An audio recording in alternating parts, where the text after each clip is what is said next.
What happens when the sanctuary you chose to escape your past is waiting to reveal a past of its own? For former Navy SEAL Caleb "Cal" Rourke, a derelict lighthouse on the Oregon coast was meant to be a quiet end to a violent career. A place to heal alongside his K-9 companion, Kodiak.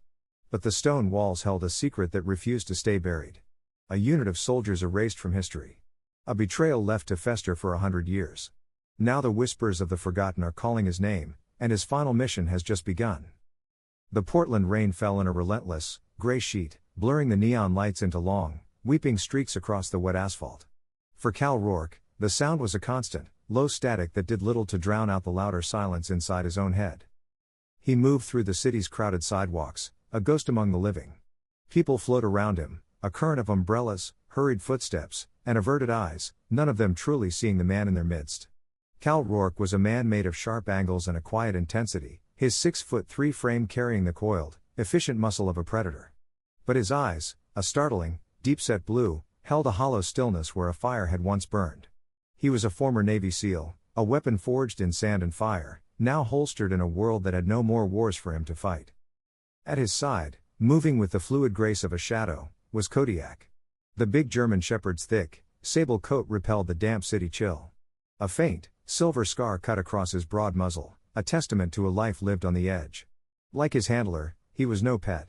He was a partner, a fellow veteran, Cal's former K-9 counterpart whose senses were still sharp enough to detect the threats Cal's dulled instincts might miss. Kodiak walked with a disciplined heel, his intelligent eyes constantly scanning their surroundings, his presence a silent, unwavering anchor in Cal's turbulent life.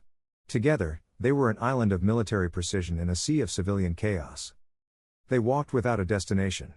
This had become their ritual, their patrol. 3 hours every night, walking until physical exhaustion began to quiet the noise in his mind. The city offered no comfort, only distraction. The backfire of a car in a distant alley would make Cal's hand twitch, his body tensing for a phantom threat. The smell of street food, the cacophony of languages, the press of anonymous bodies. It was all an assault on senses that had been trained for the stark, lethal simplicity of the battlefield. His last mission had ended with shrapnel in his leg and a hole in his team that could never be filled. The leg had healed. The rest of him hadn't. The objective: endure. Survive the peace. It was the hardest mission he'd ever been given. Their apartment was a sterile box of white walls and silence on the 17th floor of a building humming with the lives of strangers. It was a place to store his few possessions and to sleep, when sleep came. No pictures on the walls, no personal touches, nothing to suggest a life was actually being lived there.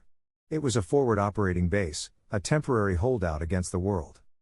Cal collapsed onto the single, unadorned sofa, the damp cold from his jacket seeping into the fabric.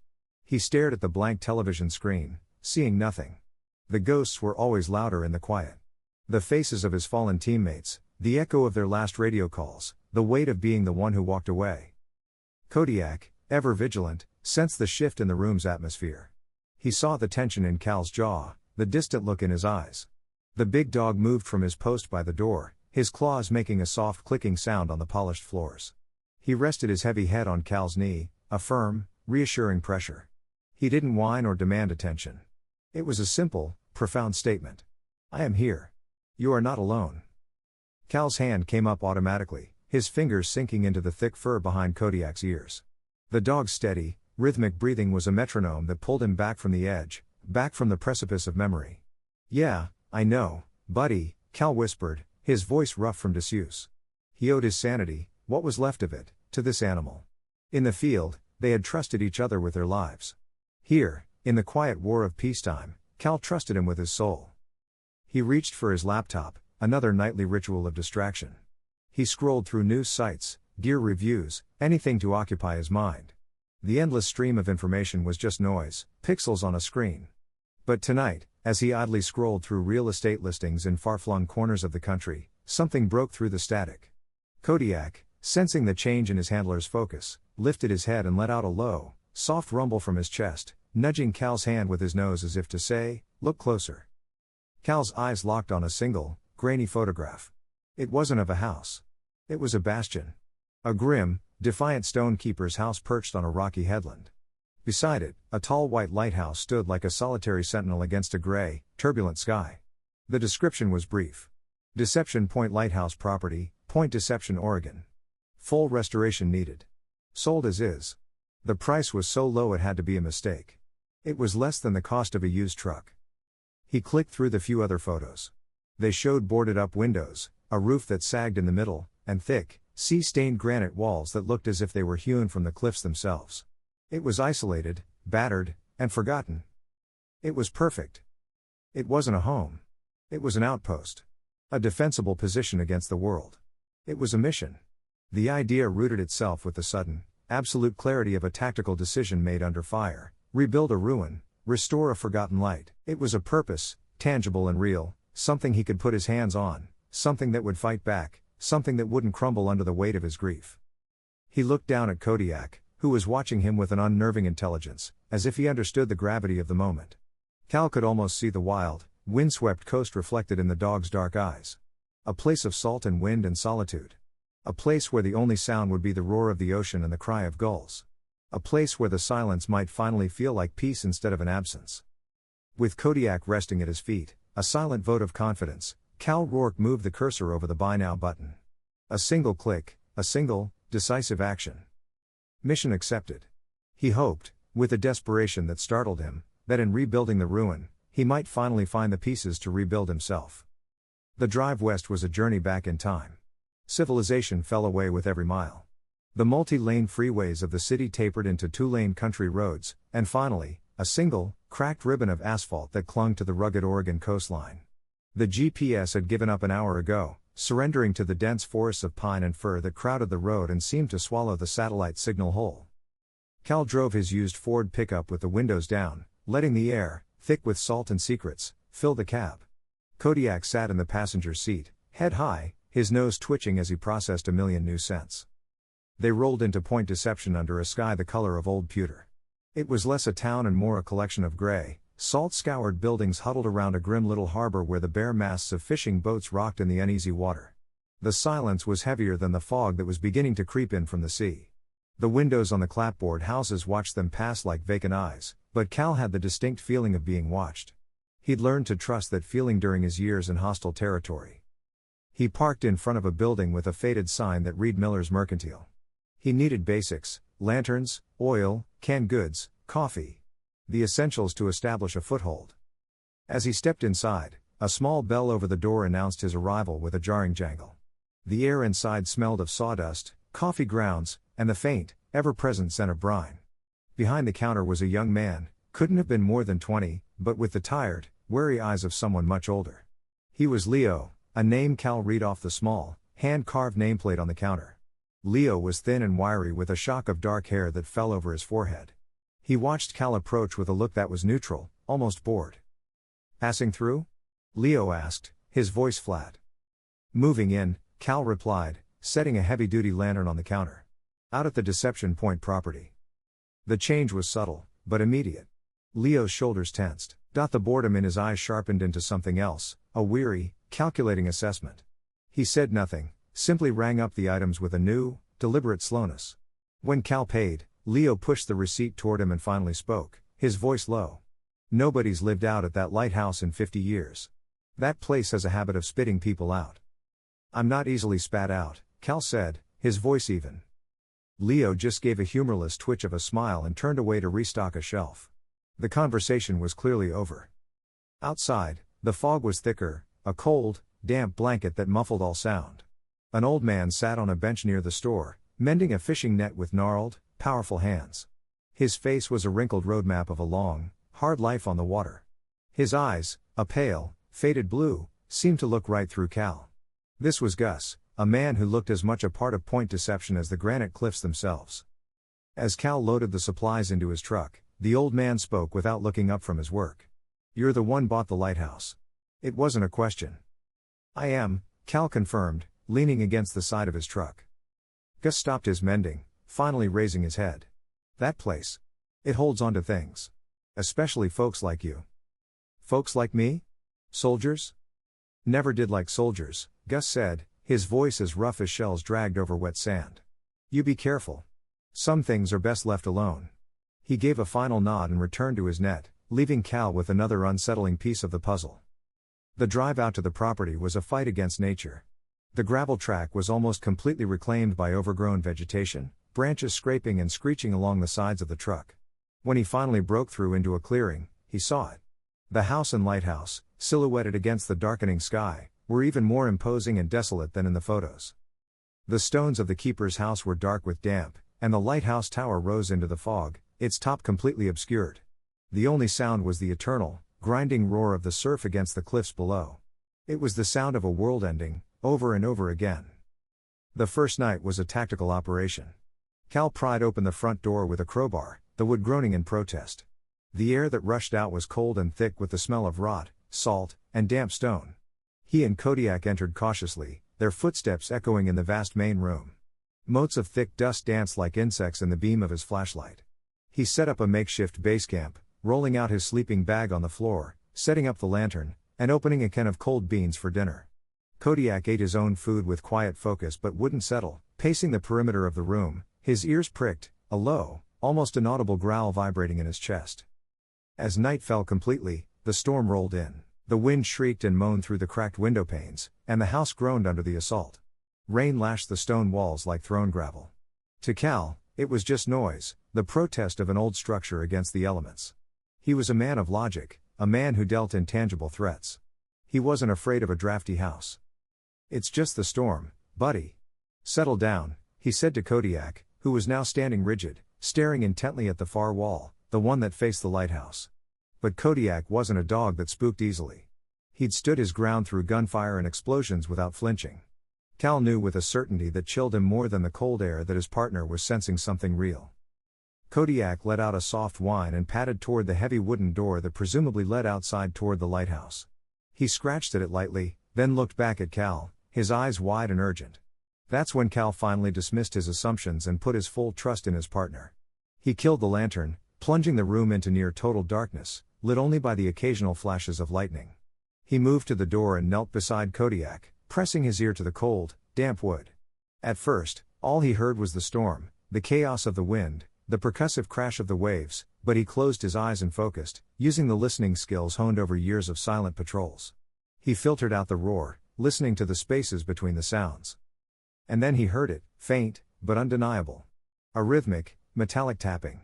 It was faint, almost lost in the gale, but it was there. Tap, tap tap, tap. It wasn't random. It wasn't the house settling or a branch hitting a wall.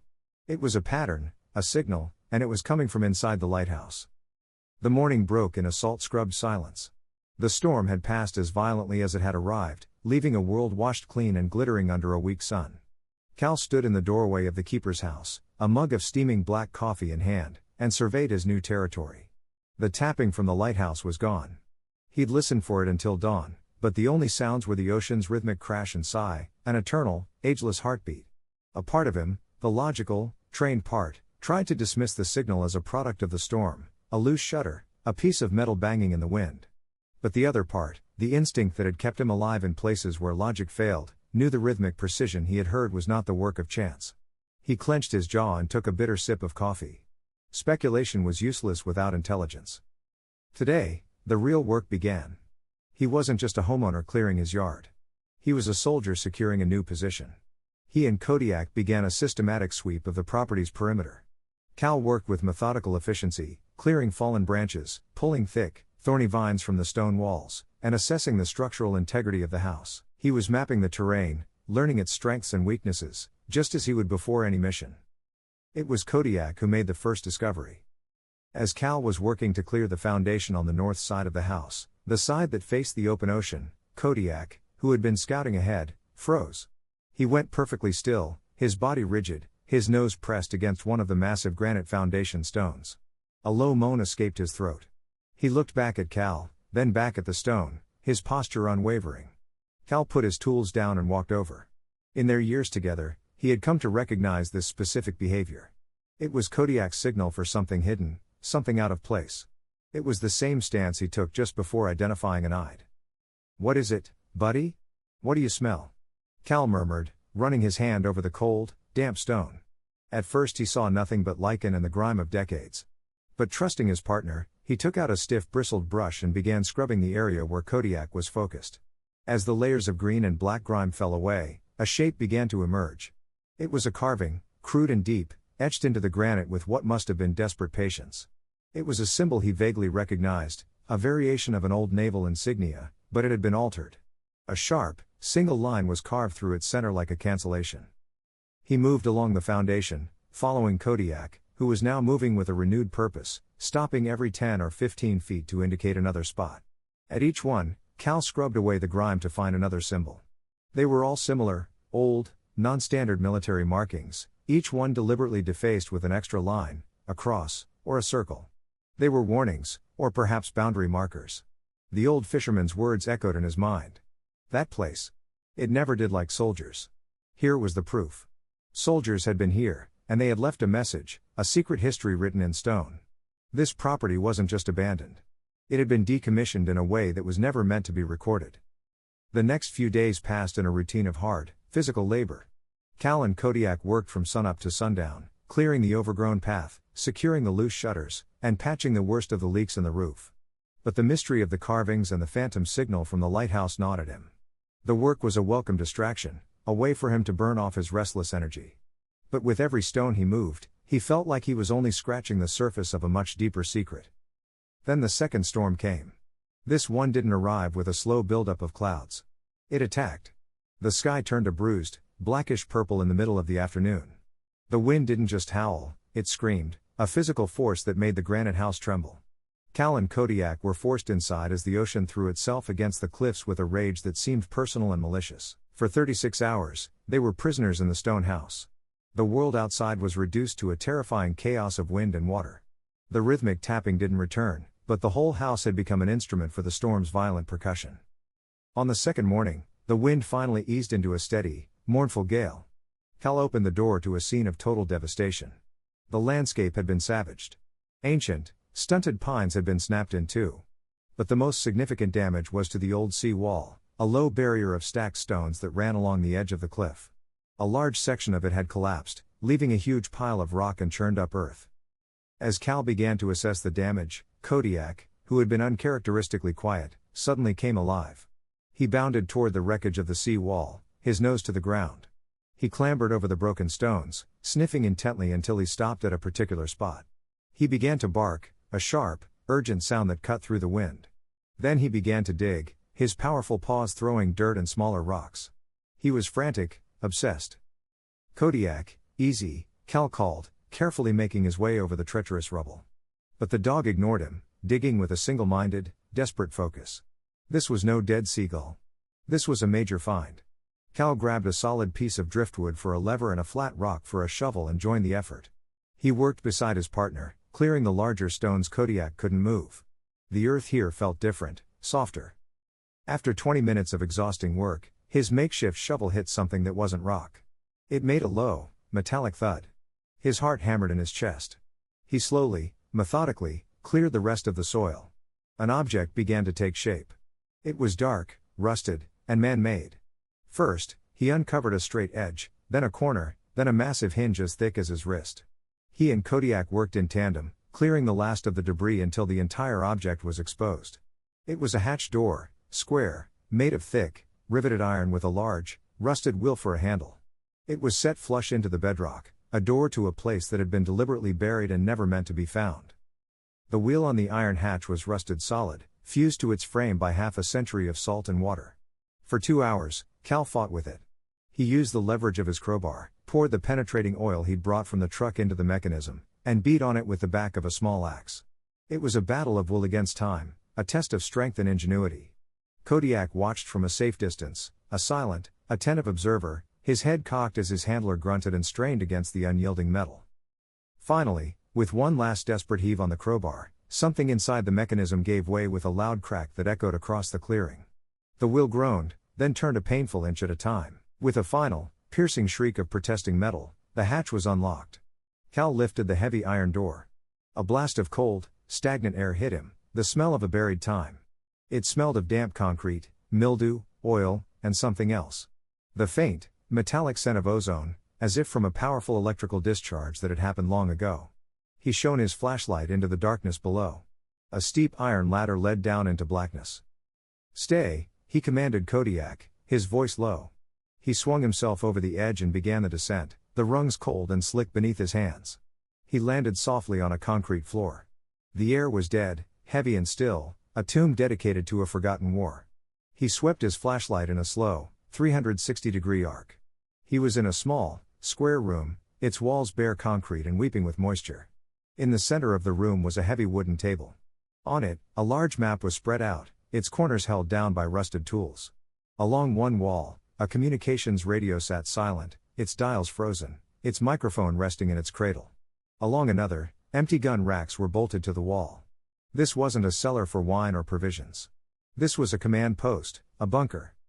After securing the space, he called for Kodiak, who descended the ladder with a practiced, nimble confidence that belied his size. While the dog did his own methodical sweep of the room, sniffing every corner, Cal was drawn to the table. He aimed his light at the map. It was a nautical chart of the surrounding coastline, but it was covered in hand-drawn markings, defensive arcs, patrol routes, and strange coded symbols that didn't correspond to any military designators he had ever seen. He was looking at the operational blueprint of a ghost unit. What were they defending against? Who were they hiding from? His mind, starved for a mission, began to race, analyzing the tactical data, trying to build a profile, to understand the objective. He was so absorbed in deciphering the strange glyphs that he almost missed Kodiak's signal. The dog had completed his perimeter sweep and was now focused on a far corner of the bunker. In the corner was what looked like a pile of old, rotted canvas tarps. Kodiak was sitting perfectly still in front of the pile, his body rigid, one paw slightly lifted off the ground. He looked back at Cal, then nudged the canvas with his nose and gave a single, soft woof. It wasn't a bark, but a deliberate, meaningful utterance. It was his sign for a find. "What have you got for me, buddy?" Cal said, breaking his concentration on the map. He trusted his partner's instincts more than his own. He walked over, the beam of his flashlight cutting through the gloom. The tarps were stiff with age and mold. He took a corner and pulled. They were heavier than they looked, and as he dragged them aside, he revealed what they had been hiding. It was a standard issue, olive-drab military footlocker, though most of the paint had been eaten away by rust. It had been deliberately hidden from view. He knelt, his flashlight held steady. The latches were stiff but not locked. He pried them open, the metallic clicks echoing in the silent bunker. He lifted the lid. The smell of old leather and gun oil, perfectly preserved, rose to meet him. Inside, everything was neatly packed. On top was a small, leather-bound journal or logbook. Cal picked it up, his thumb brushing a layer of dust from the cover. He opened it to the first page.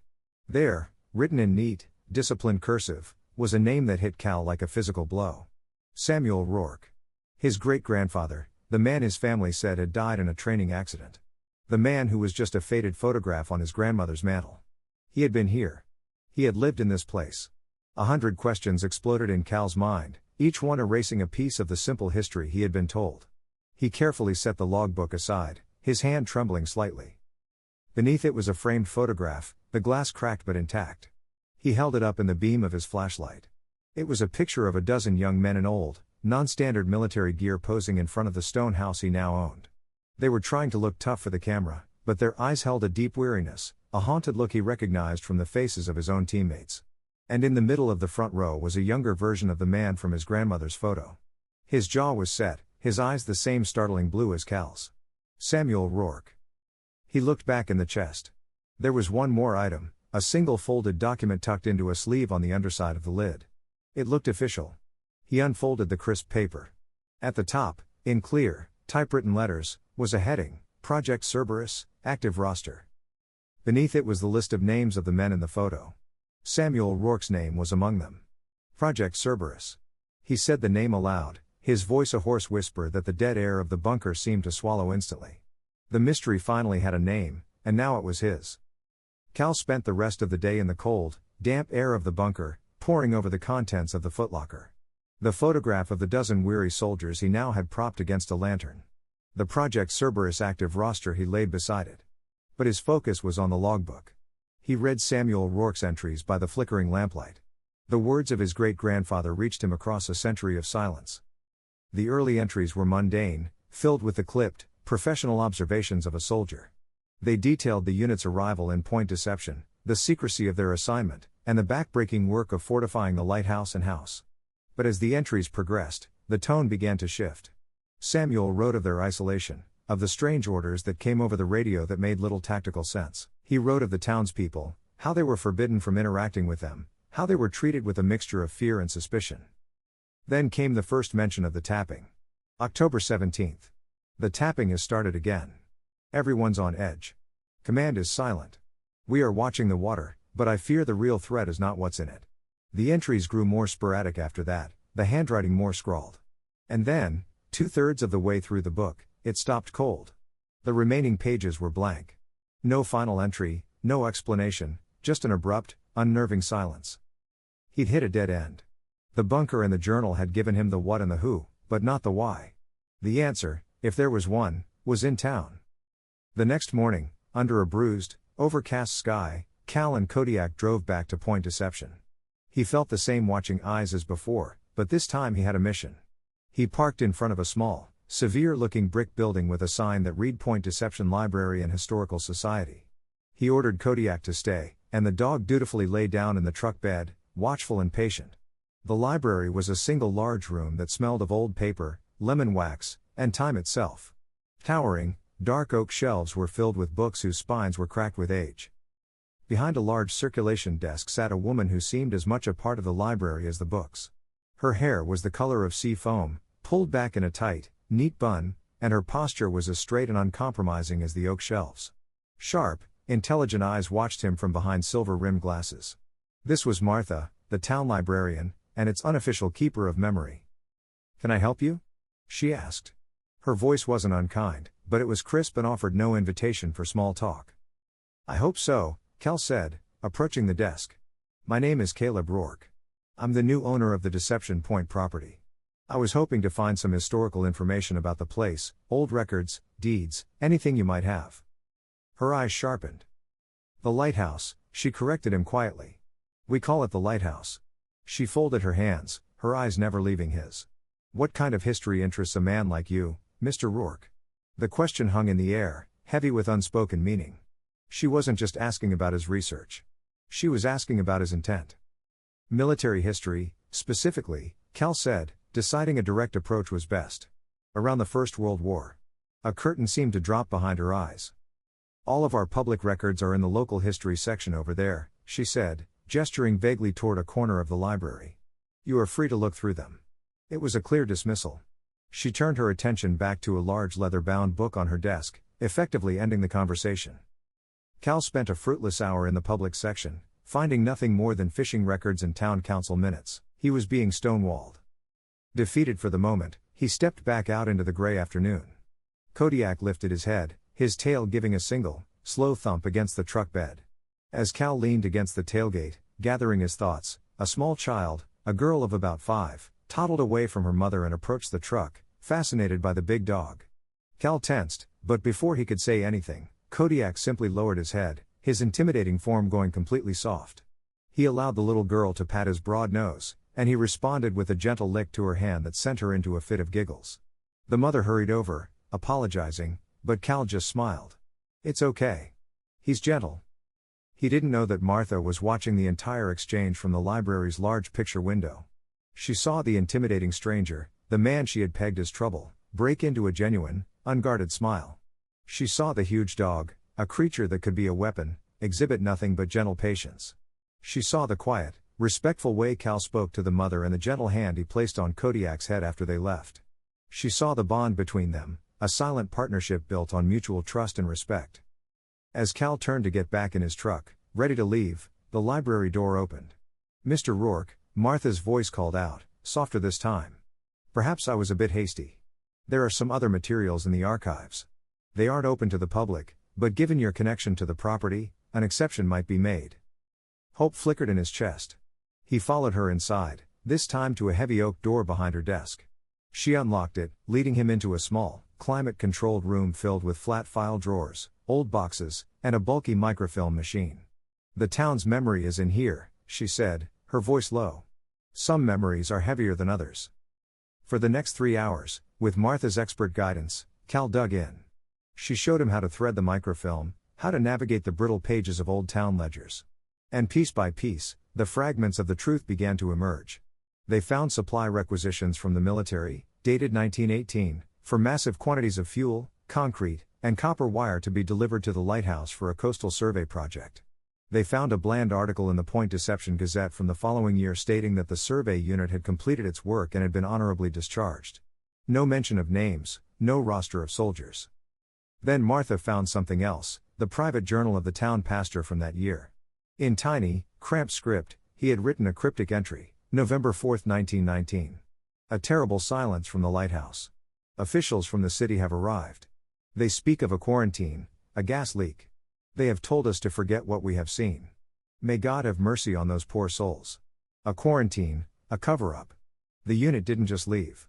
They vanished, and the entire town had been forced into a century of silence. Cal returned from town with the pastor's words, a terrible silence, a quarantine. Forget what we have seen, echoing in his mind. The official story was a lie, a thin coat of paint over a dark and gaping hole in history. That night, he sat in the cold silence of the keeper's house, the lantern casting long, dancing shadows on the stone walls. He opened his great-grandfather's logbook again, this time reading it not as a curious descendant, but as an investigator. He was looking for a detail he'd missed. A clue that made sense in the new context of a cover-up, and he found it. Tucked into an entry detailing supply shortages, a single sentence now blazed with meaning. Main radio is unreliable. Command stresses radio silence, but we cannot afford to be deaf. The secondary comm station is our only real lifeline, the only safe place. In the heart of the light, where the truth is kept safe. In the heart of the light, the lighthouse. It wasn't just a watchtower. It was a vault. The rhythmic tapping he'd heard wasn't a ghost. It was a signal trying to get out, or a warning to stay away. The next morning, Cal stood before the door to the lighthouse. It was made of thick, iron-strapped oak, and it was sealed not with a simple lock, but with heavy bolts that had been rusted into place, and, he now saw, spot welded at the seams. This door hadn't just been closed. It had been entombed. It was a message from the past, from the people who had orchestrated the cover-up, a clear and final statement, no entry. For the next 4 hours, Cal waged war on the door. He used a grinder to cut through the welds, the shriek of tortured metal a violent scream that tore through the coastal silence. He used a heavy sledgehammer and a wedge to break the rusted bolts, each impact a jarring shock that ran up his arms. It was brutal, exhausting work, fueled by a cold, determined rage.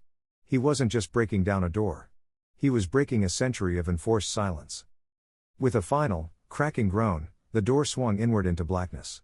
The air that rushed out was a thick, choking cloud of forgotten time. The dust was so dense it was almost a solid, and it smelled of decay, rust, and dry rot. He tied a bandana over his face, switched on his most powerful flashlight, and stepped inside. Kodiak followed at his heel, letting out a soft sneeze as the dust hit his sensitive nose. His flashlight beam was a thin sword cutting through a wall of solid black. It revealed the base of a massive, cast-iron spiral staircase that wound its way up into the oppressive dark. The climb was treacherous. The air was hard to breathe, and the dust coated every surface, making the iron tread slick and uncertain under his boots. His flashlight beam illuminated a ceaseless, curving wall. And with every upward step, the distant sound of the ocean grew fainter, replaced by his own ragged breathing and Kodiak's soft footfalls. Cal was moving almost blind, his world reduced to the small, hazy circle of light in front of him. But Kodiak was different. The dog moved with a quiet confidence, his nose twitching, his body language alert and focused. He wasn't relying on sight. He was following a trail woven from 100-year-old scents, a thread of information invisible to Cal. They were about 50 feet up, halfway up the tower, when Kodiak suddenly stopped. He was on a landing, perfectly still, his body oriented toward the solid, curved stone of the interior wall. He let out a low, insistent whine, the sound vibrating in the enclosed space. He took a step forward and scratched gently at the stone, looking back at Cal with an expression of absolute certainty. Cal shone his light on the wall. It was seamless, a perfect curve of fitted granite blocks identical to the rest of the tower. There was no door, no frame, no visible seam. "There's nothing there, buddy," Cal said, his voice muffled by the bandana. Kodiak whined again, more insistent this time, and nudged a particular block with his nose. Trusting the dog over his own eyes, Cal reached out and knocked on the wall. His knuckles made a solid, low-pitched thud on the stone. He knocked on the stone beside it. Thud. Then he knocked on the block Kodiak had indicated. The sound was completely different, a hollow, resonant thump that spoke of empty space behind it. His heart began to pound. He ran his fingers over the edges of the stone, feeling for a seam, a latch, a hidden switch. He pushed on it, tried to slide it. Nothing. He examined the mortar around it, which seemed subtly different, less weathered than the rest. He put his full weight against one corner of the block. For a moment, nothing happened. Then, with a low, grinding scrape of stone on stone, the block moved. It pivoted inward an inch, revealing a narrow, dark crack. He'd found it. Using his crowbar, he carefully pried the stone door open. The mechanism groaned in protest after decades of inactivity. It opened onto a space of complete blackness. The air that flowed out was different from the dusty air of the tower. It was cool, dry, and heavy with the weight of unspoken words. Thanks to Kodiak, he was on the threshold of the real secret.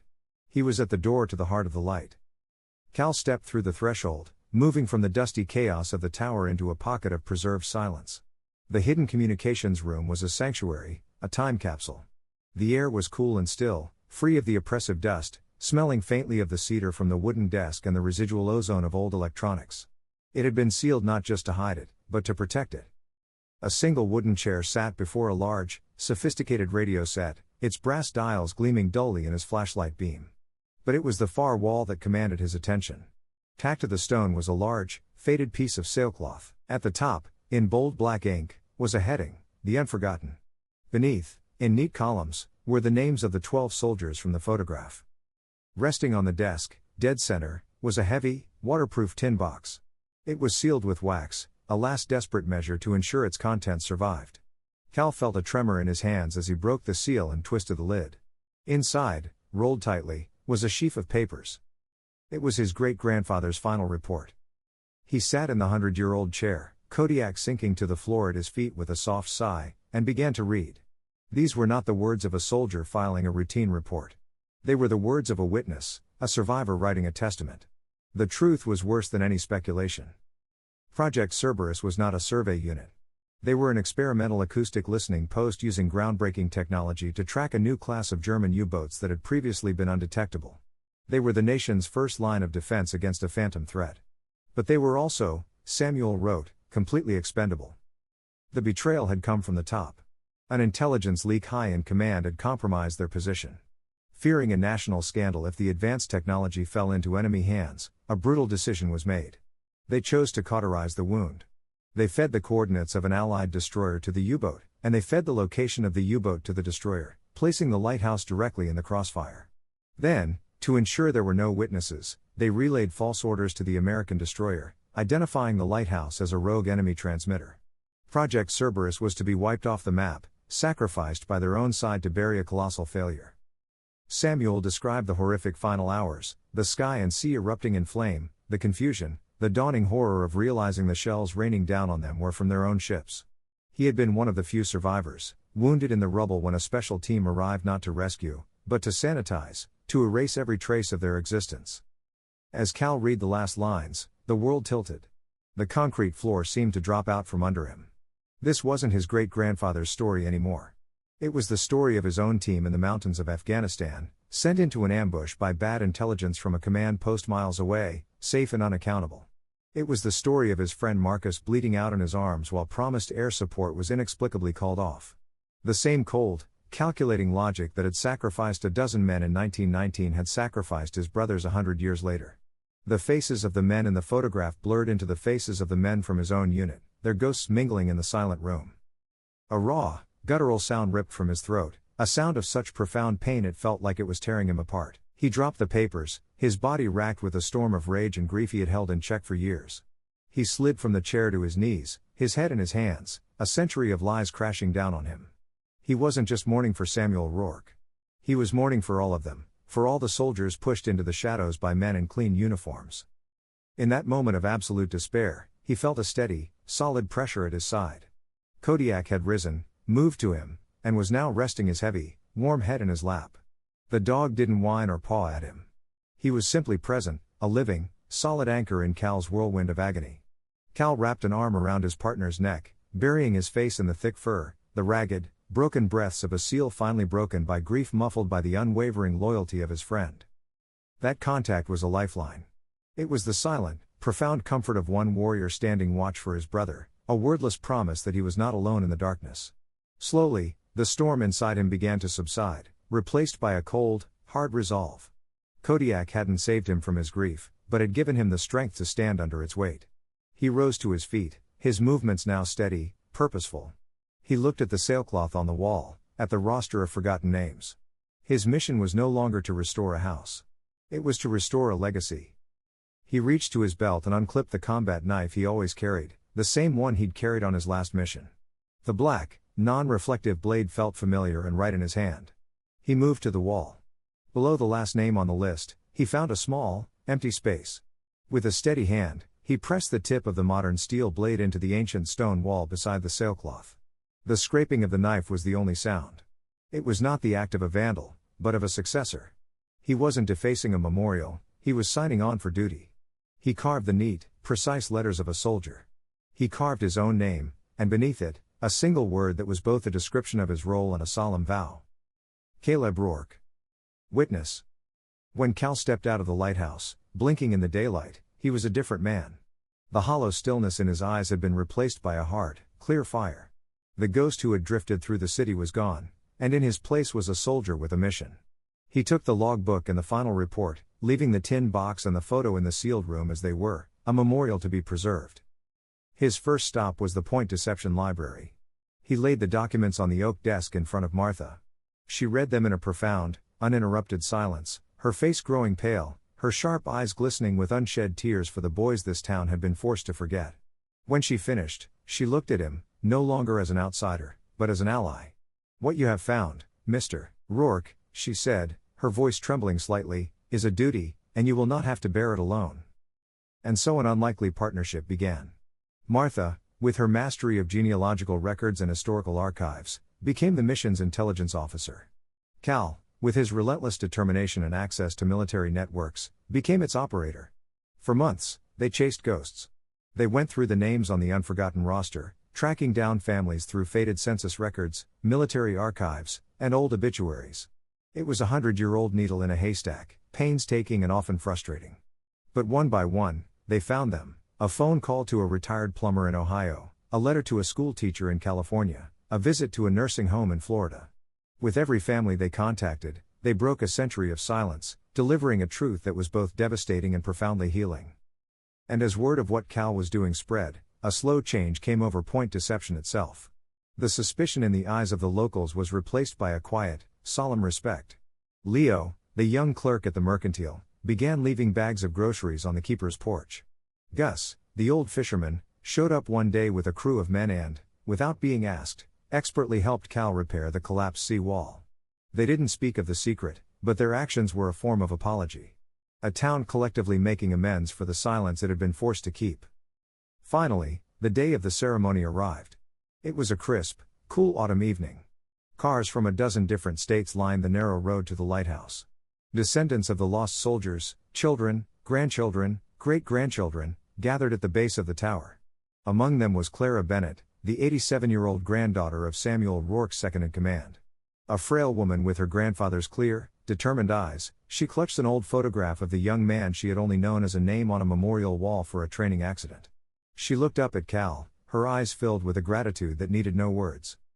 Cal stood on a makeshift platform, the newly restored keeper's house behind him, the silent watchtower at his side. Kodiak stood beside him, not sitting, but standing in a posture of formal dignity, a living symbol of the loyalty these men had been denied. The crowd of descendants and townspeople fell silent as Cal began to speak, his voice clear and steady over the sound of the sea. He didn't give a long, eloquent speech. He spoke like a soldier, simply and directly. He told them of his own loss, of the burden of carrying the names of the fallen. And then he told them the story of Project Cerberus. He read their names aloud, one by one, pulling them from the shadow of history and into the light of the setting sun. They were betrayed, Cal said, his voice thick with emotion, but they were never broken. They did their duty, and they kept their honor. Honor has no expiration date. And the truth cannot be buried forever. Tonight, we bring them home. As twilight settled over the coast, the final part of the ceremony began. Cal had spent weeks meticulously restoring the lighthouse's original lamp mechanism. Now, he led Clara Bennett to the base of the tower. He placed her small, wrinkled hand over his on the large iron lever that would engage the light. Together, he said softly. They pushed the lever. There was a low hum, the grinding of old gears, and then from the top of the tower, a blade of pure white light cut through the gathering dark. It swept across the faces of the crowd, across the town of Point Deception, and then out into the vast, black expanse of the ocean, a beacon in the night, a promise kept. Later that evening, long after the last of the descendants had left with their tears and their thanks, Cal stood at the edge of the cliff, watching the light sweep its steady, reassuring path across the water. Kodiak came and stood beside him, leaning his weight against his leg. The house behind them was no longer a ruin, but a home. The lighthouse was not a tomb, but a monument. He was no longer a ghost, drifting without purpose. He was the keeper, the guardian of a legacy. The story of the soldier and his dog, who came to Point Deception and unearthed a buried truth, would become part of the town's folklore, a local legend told to remind them of the unbreakable bonds between warriors and a testament to the undying light of honor.